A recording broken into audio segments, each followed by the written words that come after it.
ter visto, não sei se viu. Ô, Novaes, momentinho, momentinho. Houve um problema técnico aqui, vamos ter que recomeçar. Me desculpe.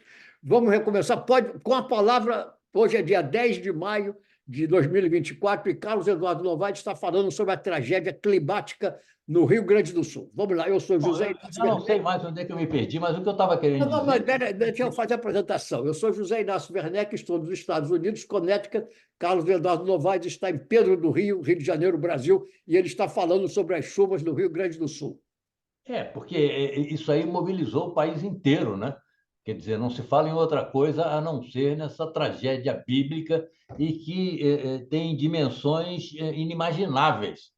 Ninguém imaginaria que poderia acontecer algo parecido com isso aqui no Brasil, não é? Porque a gente acha que Deus é brasileiro, mas se ele é brasileiro, ele tem se descuidado um pouco aqui do país, porque a gente lembra dessas últimas tragédias, inclusive aqui na terra onde eu estou, em Petrópolis, a grande tragédia que não foi ainda resolvida, apesar dos milhões que foram encaminhados para cá, para que se reconstituísse, para que se tratasse aí das casas que foram perdidas, mas o prefeito, que já foi reeleito 3 vezes, ainda não tomou as providências necessárias. Mas o importante, e que eu ouvi e que me assustou profundamente, foi saber que várias cidades do Rio Grande do Sul desapareceram. Cidades de 12, 15, não grandes cidades, mas cidades de 12, 15, 20 mil habitantes estão completamente destruídas. Você olha para aquele cenário ali, é como se você estivesse olhando para Gaza, uma destruição absoluta, completa. E essas pessoas saíram de lá, e tem mais de 160 mil pessoas desalojadas, que eu não sei como é que estão se arrumando, se ajeitando, mas eu vou deixar você falar tudo aquilo que você falou antes e que não valeu, porque houve É. essa interrupção, e depois eu quero falar sobre uma situação bizonha e bizarra, que é a do cavalo que ficou 5 dias em cima de um telhado. Eu não sei como é que aquele cavalo subiu no telhado, mas isso a gente vê depois.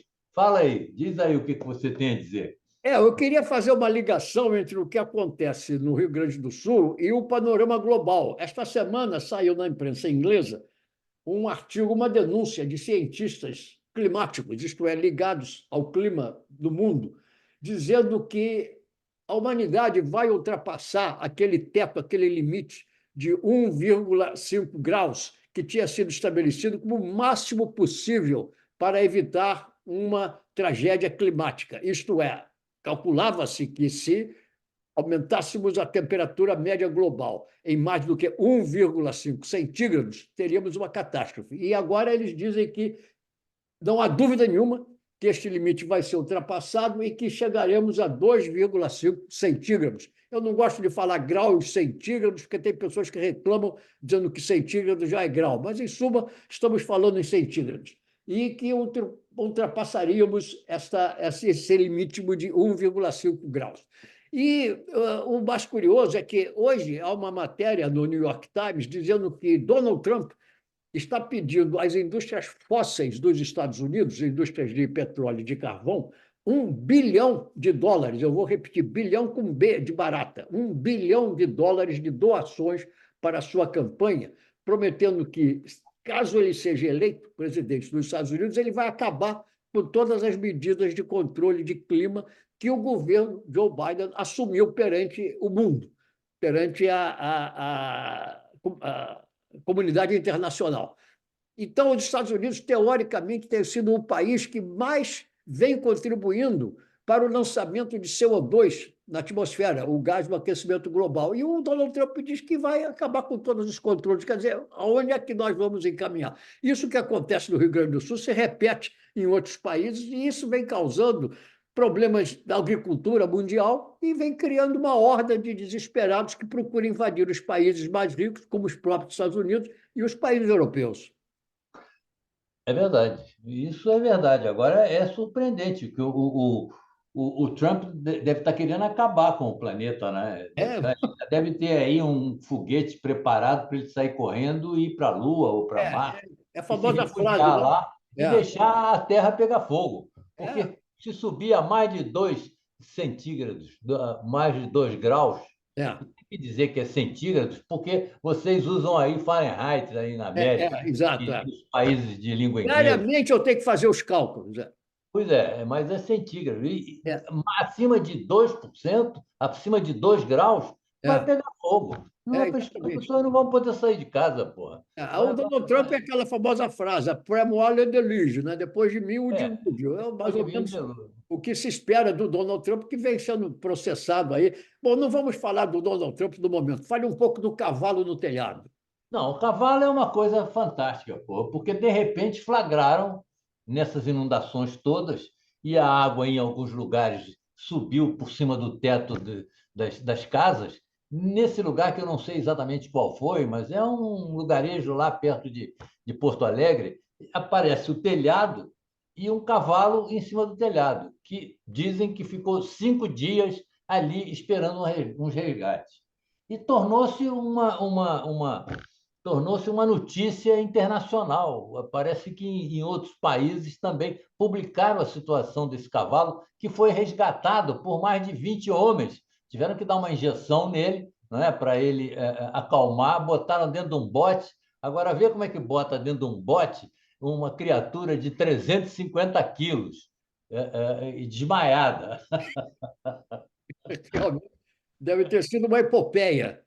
E qual era o nome do cavalo, você sabe? Pois é, estão dando o nome do cavalo de caramelo. Acontece que o cavalo não é um cavalo, é uma égua.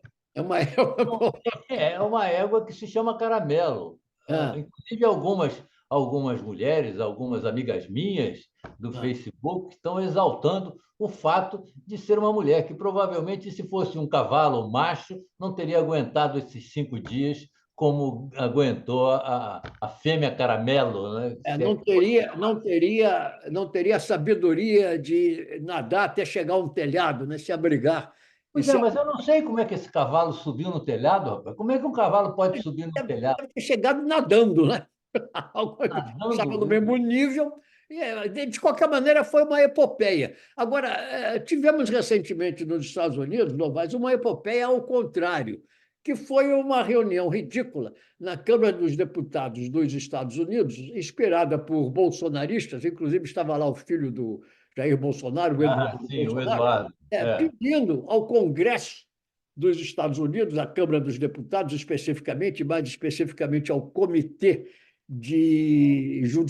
Judiciário da Câmara de Deputados dos Estados Unidos, que é presidido por um republicano, que tomasse providências em relação ao que eles consideram a ditadura no Brasil, porque as mensagens do Elon Musk e de outros vêm sendo proibidas ou censuradas, em suma. Quer dizer, é uma situação muito engraçada, porque pessoas que há um ano e pouco estavam tentando dar um golpe para implantar a ditadura estavam no Congresso dos Estados Unidos reclamando contra o que eles consideram a ditadura do ministro do Supremo Tribunal Federal. Eu não vou nem dizer o nome do ministro, porque não é o caso, não se trata de uma pessoa especificamente, mas de um ministro do Supremo Tribunal Federal que está agindo dentro das leis brasileiras.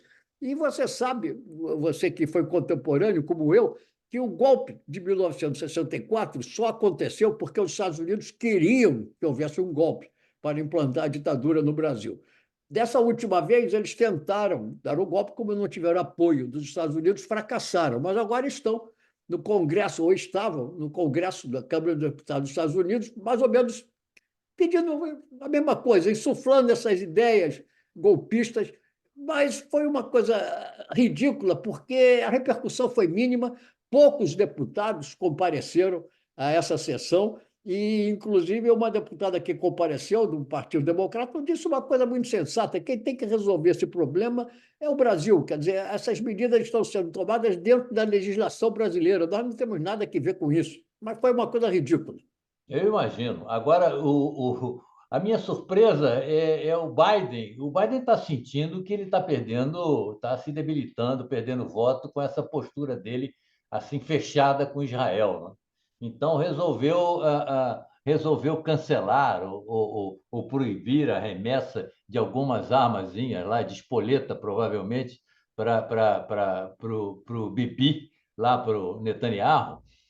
porque o Netanyahu está ameaçando lá jogar essas bombas todas em cima daquela cidadezinha, a última, parece que é o último bastião que resta ali em Gaza, aquela cidade lá ao norte, não me lembro qual é o nome. Eu sei que o Biden está. Se não me engano, né? Você sabe o nome? Você Acho lembra? que é Rafah. Rafah, né? Pois é. Acho que é Eu sei Rafah. que, pois é, o Biden está sentindo que o dele tá, a chapa dele está esquentando, e aí está tentando tomar alguma providência. E o Netanyahu está do lado de lá dizendo: olha, nós vamos para frente, vamos bombardear, vamos fazer as coisas que temos que fazer sozinhos, se ninguém nos ajudar. E eu não sei como é que o Biden vai sair desta camisa de força em que ele se meteu. Eu gostaria que ele saísse, porque, apesar de todas as restrições que eu faço a ele, a alternativa, que é o Donald Trump, Ah, sim, claro. seria muito pior. O Biden realmente está numa situação difícil, porque ele está perdendo o apoio da mocidade. É E isso isso. é uma coisa muito perigosa, porque a mocidade vem se colocando em favor da A Palestina, dos Palestina, palestinos, é. nesse confronto. Vamos rememorar um pouco. Começou tudo com um ataque terrorista, tudo bem, muito certo, que Israel tenha Reagido. reagido, mas não na medida em que está acontecendo no momento. E o Joe Biden, então, ao mesmo tempo em que ele declara apoio a Israel e diz que ele não admite o antisionismo, ele está restringindo, procurando ao menos restringir o envio de armas, porque se houver um massacre da população civil com armas enviadas pelos Estados Unidos, a repercussão aqui nos Estados Unidos vai ser imensa e ele, certamente, eu acho que se acontecer isso, ele não terá como ser, Mas isso vem acontecendo, isso vem acontecendo. Quem tem abastecido de armas de Israel é não, os isso Estados Unidos, basicamente. A é história. Alemanha, talvez, com 3 ou 4 metralhadoras, Não, alguns outros países, mas historicamente, basicamente é os Estados Unidos quem abastece e sustenta Israel, não é, só agora na guerra, como na paz também. é um apoio econômico e militar. Isso não há dúvida nenhuma. Hoje, aliás, houve uma votação nas Nações Unidas para a admissão da Palestina nas Nações Unidas, e uma votação praticamente simbólica, porque depende, para que a Palestina seja aceita nas Nações Unidas como um país, depende do Conselho de Segurança, onde os Estados Unidos têm poder de veto. E já Então, vetou uma vez. embora a votação tenha sido maciçamente hoje nas Nações Unidas em favor da admissão da Palestina, com poucos votos contra e poucas abstenções, se não me engano, 5 votos contra e 20 abstenções, claro que os Estados Unidos estavam entre os votos contra, e o importante é que, se o assunto chegasse até ao Conselho de Segurança, haveria o veto dos Estados Unidos. Mas isso é mais um dado, né, nesse cenário em que realmente a única solução, eu já falei isso mais de uma vez, é a criação de 2 Estados. E há personalidades do mundo, digamos, judeu dos Estados Unidos, como Thomas Friedman, que é um judeu que é um importante colunista no New York Times, que é, sem dúvida, o jornal mais importante do mundo, que vem diariamente quase escrevendo isso. A única solução é a criação de 2 Estados: o Estado de Israel, que já existe, e o Estado da Palestina, a ser criado com fronteiras garantidas internacionalmente. Agora, isto vai acontecer, está cada vez mais difícil que isto aconteça. Olha, essa reivindicação é uma reivindicação antiga e que aquele nosso primeiro-ministro anterior, que foi assassinado, Itzhak Rabin. Isaac Rabin, né, e que estava tentando, era um cara que estava a favor É. dessa, considerando certas limitações, certas restrições, mas Ele ele tinha, estava a favor da criação de um Estado palestino ali naquela é, região. ele, Agora, ninguém mais depois dele se comprometeu com essa possibilidade. E esse cara aí, que é um extremista de direita, e o governo dele é um governo de direita, extremista de direita, o Netanyahu, esse aí, então, porra, toda vez que você fala em dividir aquela área ali entre um governo de Israel e um da Palestina, ele espuma de raiva ali e não admite nem ouvir essa possibilidade. Quer dizer, eu não acho isso possível. pode ser que quando se mude o governo de Israel, quando saia esses direitistas aí exacerbados e entre um poder mais central, mais centralizado, mais equilibrado, pode ser que se comece a discutir essa possibilidade. Mas enquanto tiver com esse cenário aí, a possibilidade é do Netanyahu acabar com Gaza. É Esse, isso. o Yitzhak Rabin praticamente tinha chegado a um acordo com o Yasser Arafat, que Isso, na época do Clinton, né? a Frente de Libertação da Palestina, para a criação dos dois estados. O problema era discutir exatamente onde seriam, né, os limites de Eram fronteira. detalhes, não Mas é? eram detalhes que faltavam, poucos detalhes. Aí ele foi assassinado por um fanático religioso judeu, que era contra. Claro, Se eu não, claro. o problema, eu vou repetir, são os fanáticos religiosos de todas as partes do mundo. São eles que causam os problemas na humanidade. E foi o que aconteceu. Isaac Rabin foi assassinado por um fanático religioso do seu próprio país e acabou qualquer possibilidade de chegarmos a um acordo. Mas você tem alguns outros assuntos do Brasil. Se você não tiver, eu vou falar um pouco do julgamento do Donald Trump. Mas entre aí com o assunto brasileiro. Não, eu não tenho muito mais coisa para falar, não. Quer dizer, é só para dizer das dificuldades aqui. O governo vai liberar aí 20 bilhões de reais. O governador do Rio Grande do Sul disse que precisa de 19 bilhões de reais para reconstruir o Estado, né? Porque é uma reconstrução, foi uma situação, tem sido devastadora. Então, tem que reconstruir casas e infraestrutura e represas, e escolas e hospitais e tudo que desapareceu aí nessa tragédia monumental aqui que a gente está experimentando no Brasil. Mas, ô Novaes, isso me lembra que você escreveu recentemente um artigo que saiu no Facebook, e eu queria perguntar a você sobre isso, porque você disse que me deu a impressão, pelo menos, que você está um pouco decepcionado com o governo de Lula, este atual governo do presidente Lula. Não, eu estou decepcionado porque o que está acontecendo é o seguinte: o Lula está amarrado ali, o Lula está. Eu usei agora a expressão da camisa de força para o Biden, é uma camisa de força para o Lula também, pô. Porque esse artigo que eu escrevi, inclusive, dizia isso. Na eleição para presidente, só se os petistas e os lulistas só se preocuparam com a eleição do Lula. E deu no que deu. Quer dizer, o Lula foi eleito por aquela margem mínima, mas o Congresso está hoje na mão de bolsonaristas, de centristas sobretudo, do Lira, que é um canalha aí que tá mexendo os pauzinhos aí para a volta do Bolsonaro. Então, não é que eu me decepcione, é porque eu percebo que não está tendo saída para o Lula. Nos governos anteriores, em que ainda não havia uma liderança assim tão definida de extrema-direita no país, nos governos anteriores do Lula, tudo bem, ele conseguia pegar aquele pessoal de centro, que eu nunca entendi direito o que é ser de centro na escala ideológica, mas pegava aquele pessoal de centro-direita e conseguia dar um cargo ali, outro aqui, soltava um dinheirozinho aí para algum deputado, algum senador, e tudo se resolvia. Hoje já não é mais assim, porra. E o que eu botei ali era o seguinte: hoje em dia você decide uma eleição na rede.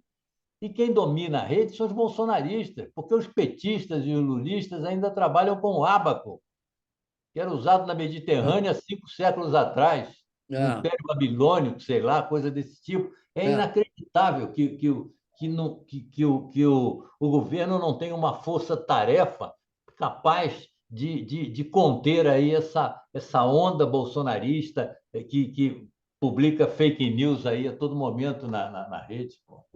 Ajudada pelo Elon Musk, né? Mas já que você falou em canalha, eu quero encerrar aqui, o nosso tempo está chegando ao fim, falando do julgamento ou dos julgamentos do Donald Trump. No julgamento dele em Nova York, no caso envolvendo uma atriz pornográfica, está praticamente no fim. Parece que na semana que vem a promotoria dará os trabalhos por encerrado e em breve poderemos ter uma decisão do júri a respeito, porque o caso principal não é bem que ele tenha se divertido com uma atriz pornográfica, é que ele pagou um dinheiro a ela para ela ficar quieta e fez uma fraude fiscal na contabilidade de sua empresa para fingir que não tinha pago dinheiro a esta senhora em questão. Mas, Essa fraude foi aqui também levou a polícia atrás do Al Capone. exatamente. Também foi Mais uma ou menos, fraudezinha fiscal. mais ou menos, o imposto de renda, exatamente, que foi o Waterloo de Al Isso. Capone. E agora a fraude fiscal pode ser o Waterloo de Donald Trump, nesse caso em Nova York. E temos os outros casos, e recentemente tem um caso da Flórida, que é do fato de que ele levou documentos secretos do governo dos Estados Unidos para o seu uso pessoal para a Flórida, né? Também, E também. esse caso está causando aqui está todo mundo meio estupefato, porque a juíza. Eu vou explicar quem é essa senhora. Eileen Conan.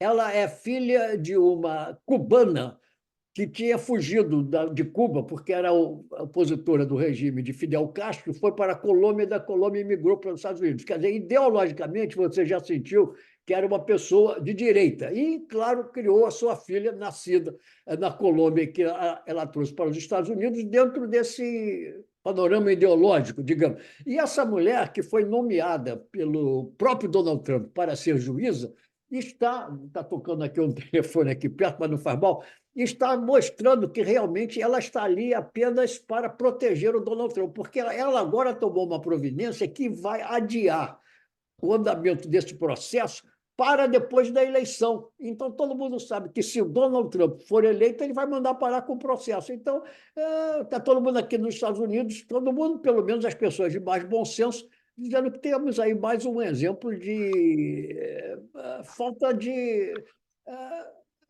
o espírito do direito, né, que você deve examinar a questão em si, sem estar atento a aspectos ideológicos. Mas essa mulher, que é uma pessoa de direita, parece que vai sabotar esse julgamento, pelo menos esse julgamento do Donald Trump na Flórida, que, aliás, é um estado governado por um homem de direita, para evitar que o Donald Trump acabe na cadeia. Vamos ver o que vai acontecer. Se você não tiver mais aí algum outro Não, reparo. não, eu só tenho um comentáriozinho ligeiro para fazer sobre o governador da Flórida, né? Que É, proíbe Ron os DeSantis, chineses, Ron DeSantis. proíbe os chineses de morar a menos de 20 quilômetros de qualquer base militar, Você vê, seja você lá qual for o chinês, pô. É um negócio não pode comprar, não pode ter propriedade. Esse é o espírito dessas pessoas. que coisa, que loucura, pô. Tá É. bom, vai lá. A gente se Vamos- vê semana que vem. Como é que você tá aí? Vai correr a maratona ou não vai? Não, eu vou correr uma prova de 10 quilômetros nos Masters, vamos ter a disputa dos Pan-Americanos de Masters. Isto é, Onde? Onde? vai ser em julho em Cleveland, no estado de Ohio. Ah, Eu não posso ah. correr a maratona por causa daquele acidente que eu sofri, mas estou me preparando para correr a prova dos 10 quilômetros no Campeonato Pan-Americano de Massas. Eu sei que vai chegar algum mexicano que mora a 2.500 metros de altitude É e vai verdade. ganhar com facilidade, mas É pelo menos verdade. estarei lá, combatendo a sombra. Então, Tudo, cara, quando chegar mais perto, a gente vai vendo como é que você está treinando. tudo bem. Vamos ficar então por aqui. Até a próxima semana. Um abraço. Nos Tchau. falamos. Grande abraço. Tchau, tchau, Igualmente. querido. Tchau, tchau.